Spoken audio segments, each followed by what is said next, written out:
Today we're going to talk about my top 5 villains of all time, because you can't have a good hero without having a good villain. Otherwise, why would you, the viewer, even give a shit? What we're not going to talk about are the names Thanos and Darth Vader, because on my list, they're right there at the top. Those dudes kill entire planets at a time, and telling me they're your favorite is like telling me that Jimi Hendrix is your favorite guitarist. Yeah, dumbass, mine too. Use your brain, dig a little deeper. Matter of fact, we're not going to discuss the MCU whatsoever, because I feel like we here at Spoiler Room, myself included, have beaten that horse to death. We'll start this off at number 5, and that's King Joffrey from Game of Thrones. Now, I wanted to keep this list strictly to film, and I know that Game of Thrones is a series, but I just hated this little bastard that much. His mom was evil too, but she used her wits and some cunning to get power. This little shit just had it given to him and ran around enforcing that on other people like he actually did something. He's rich, he's spoiled, he's everything I don't like, and he has a face that I just want to slap the shit out of. Now, number 4 goes to Arnold Schwarzenegger in the original Terminator.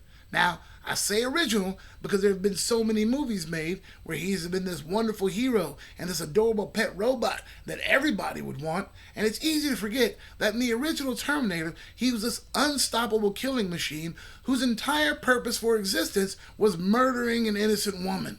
I don't know about you, but one of my biggest fears is being chased by something that I can't shoot, like the cops. Number 3, Anton Chagour from No Country for Old Men. Here's how good he was. I'm not even sure if I like the movie No Country for Old Men. I only watch it to watch Javier Bardem play Anton Chagour, this cold, emotionless killer whose your life means so little it comes down to a coin flip. And even if you lose the coin flip, he's not going to shoot you or stab you like a decent murderer would. No, he kills you with a compressed air gun. I didn't even know you could do that. But this guy does it well, and it seems like the only thing that brings this human robot any joy. Now, number 2 is a little bit of a curveball, and that's the Velociraptors in Jurassic Park. Look, they're strong, they're fast, they got razor-sharp teeth, they got razor-sharp claws, and they're smarter than you. At one point, they figure out how to open doors, which, granted, is a bit of a stretch from the filmmakers, but tell me you didn't piss your pants when that door opened. And even in the later movies, when they actually managed to tame one, another stretch, they're still scary as shit. Now, number 1 goes to a personal favorite of mine. And maybe it's because I'm black, and maybe it's because I love the movie so much. Maybe it's because I love Tarantino so much. But that's right, it's Samuel L. Jackson and Django Unchained. There's never been a more just brutal bastard, in my opinion. He kills and turns on his own people. It's cannibalism back in slavery times. And here's the worst part about him. When he first shows up on screen, he's funny. That whole scene when they first ride up to the plantation and he's talking about him being on the horse and burning the beds, that shit is hilarious. And then as time goes on, he just gets worse and worse and worse to where he's threatening to sell a slave to the worst slavers in the house.